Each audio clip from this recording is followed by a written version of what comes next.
Picard won't admit it, but the Star Trek captain is far more like Q than he realizes. Captain Picard will never admit it, but the Star Trek captain is far more like Q than he realizes. Q, Star Trek's resident trickster, has been annoying Picard since the Enterprise's first mission. Over the years, Q has developed a fondness for Picard, but in 2009 Star Trek Alien Spotlight, Q, the tables are temporarily turned, revealing the captain and Q share more in common than fans think. Star Trek Alien Spotlight, Q-1 was written by Scott and David Tipton and drawn by Elena Casagrande. Q wants to experience Picard's life, and all of its ups and downs, so he takes over the captain's body, shunting Jean-Luc's mind aside. As the day unfolds, Picard begins to goad Q. Q has made a career out of tormenting Picard, but now Picard is poking at him. In one scene, a frustrated Q vents to Picard about respect from the crew, and Picard puts him in his place over the matter. Q's interest in Picard began with Encounter at Farpoint, the pilot episode of Star Trek, The Next Generation. Q puts Picard and his officers on trial for the crimes of humanity. Even though they were exonerated, Q continued to take an interest in the Enterprise and Picard, popping in to visit several times. After decades of an uneasy friendship, Q and Jean-Luc say their goodbyes in the Season 2 finale of Picard. Years of tension came to a poignant end as the two embraced one another one last time, as Q was dying. In Star Trek Alien Spotlight, Q1, Picard confesses that it was an unexpected pleasure to be able to subvert their traditional dynamic by tormenting Q for once. In Star Trek Alien Spotlight, Q-1, Picard confesses that it was an unexpected pleasure to be able to subvert their traditional dynamic by tormenting Q for once. Most of the time, Q uses his vast powers to simply torment Picard, but as a trickster figure, there is often a method to Q's madness. For example, he initiated formal first contact with the Borg as a means of preparing for the aliens, who were already beginning to make inroads in the Alpha Quadrant. If Q had not done so, then the Federation may have very well been destroyed not long thereafter. It is situations like these, where Q jeopardized life and liberty in the name of teaching a lesson, that has contributed to the friction between him and Picard. After the aforementioned first contact with the Borg, an incident that led to the deaths of 18 people, Picard asks Q why he felt the need to use such extreme measures to get his point across. It was a valid question, and Q danced around the answer, never giving Jean-Luc clear justification for his actions. Given Picard's later treatment by the Borg, this one cuts deep. After first contact with the Borg, Q seemingly softened up, never again using lethal force. He kept an edgy, petulant, and attention-seeking attitude, but no one died on his watch ever again. In one instance, in the third season Star Trek, The Next Generation episode Dea Q, Q received a taste of his own medicine when his fellow Q stripped him of his powers, leaving him a mortal man. On this occasion, it was Q who learned a lesson, this one in humility, thanks in part to Captain Picard. Q's fellows then restore his powers.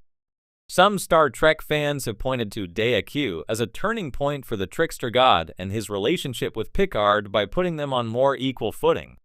Some Star Trek fans have pointed to Dea Q as a turning point for the trickster god and his relationship with Picard by putting them on more equal footing. In Dea Q, Picard had no obligation to help Q, but he did. While this was motivated by his lawful good ideals, it impressed Q nonetheless. From that point onwards, Q still taught lessons and dropped knowledge, just without the loss of life. When Q would meet Captain Sisko and Janeway later, he took a similar approach with them as well.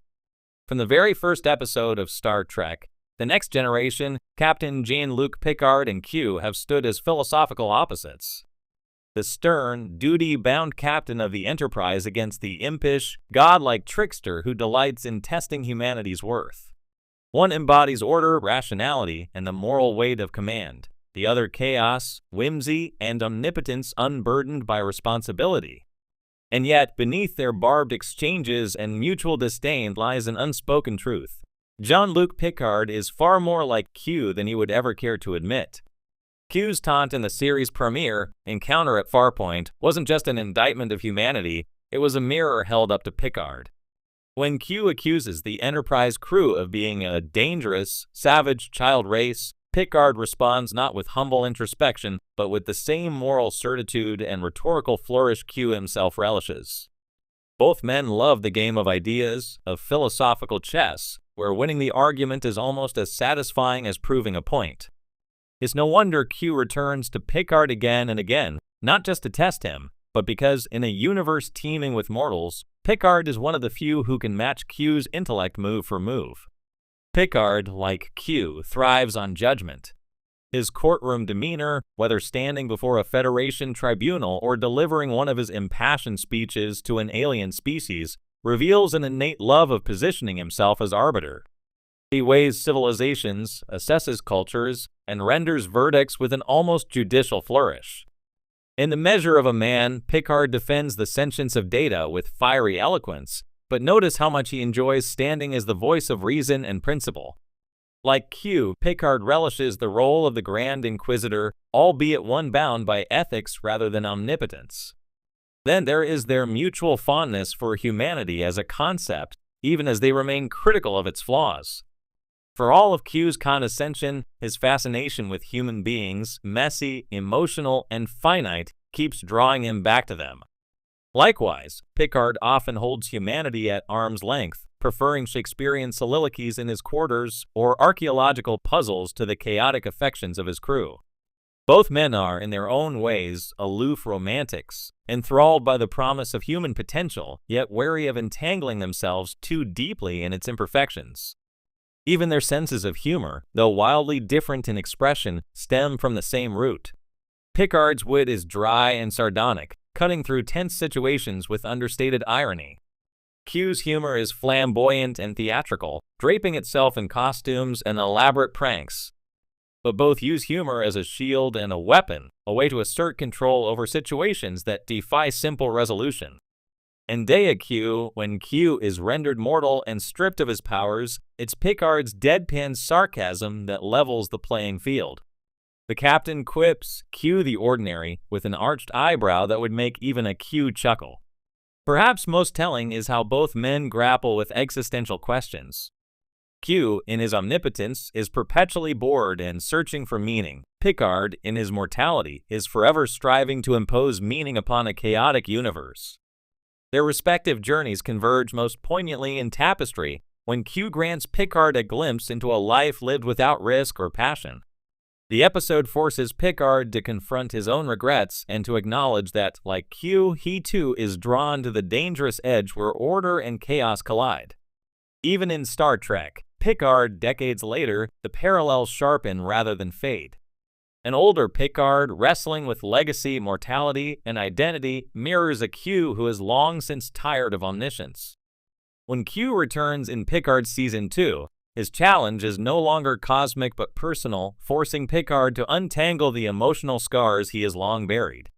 It's as if Q is saying, "You and I have always been the same. You just never wanted to see it." There's a reason Q never torments Riker, Janeway, or Sisko with the same fervor. None of them mirror Q's own contradictions quite like Picard does. For all of Picard's protestations, the games, trials, and moral quandaries Q presents are extensions of the captain's own deepest tendencies, to judge, to ponder, to question what it means to be human. Of course, Picard would reject the comparison outright. His life is governed by Starfleet's codes, by diplomacy and logic, by self-imposed restraint. Q, unbound by such limits, seems the antithesis of everything Picard stands for. And yet, at their core, both men are seekers,